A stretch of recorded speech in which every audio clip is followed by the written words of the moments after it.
প্লাস্টিকের কলম নয়, এবার থেকে লিখতে হবে পরিবেশ বান্ধব কাগজের কলমে। পরিবেশ বাঁচাতে সব সরকারি দপ্তরে এমনই নির্দেশনা জারি করেছে সরকার। ইতোমধ্যে সরকারি কার্যালয়ে রিসাইকেল কাগজের তৈরি কলম ব্যবহারের প্রয়োজনীয় ব্যবস্থা নিতে গত ২৮ জুলাই সব মন্ত্রণালয়ের সচিব, বিভাগীয় কমিশনার, জেলা প্রশাসক ও উপজেলা নির্বাহী কর্মকর্তাদের চিঠি দেওয়া হয়েছে। সে অনুযায়ী মন্ত্রণালয়গুলোর অধীন দপ্তরগুলোকে প্রয়োজনীয় ব্যবস্থা নিতে নির্দেশ দেওয়া হয়েছে। চিঠিতে বলা হয়েছে, প্লাস্টিকের ব্যবহার কমিয়ে পরিবেশ বান্ধব বিকল্প উপকরণের ব্যবহার বাড়াতে সরকার অঙ্গীকারবদ্ধ। এই উদ্যোগের অংশ হিসেবে সরকারি অফিসে প্লাস্টিকের কলমের পরিবর্তে রিসাইকেল কাগজের কলম ও পুনঃচক্রায়িত কাগজ ব্যবহারে উৎসাহ দেওয়া হচ্ছে।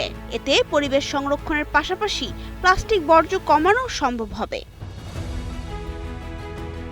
পরিবেশ বান্ধব এসব কলমে প্লাস্টিকের পরিবর্তে কাগজ ব্যবহার করা হয়। কাগজ, আঠা ও শীষ সহ প্রতিটি কলম তৈরিতে খরচ পড়ে প্রায় ৩ থেকে ৫ টাকা। বাজারে এগুলো ৫ থেকে ৬০ টাকা দরে বিক্রি হচ্ছে।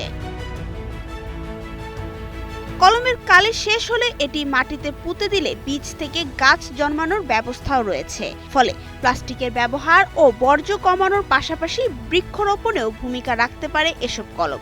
ইতোমধ্যে রাজধানী সহ দেশের বিভিন্ন এলাকায় পরিবেশ বান্ধব কলম তৈরি ও বিক্রি হচ্ছে।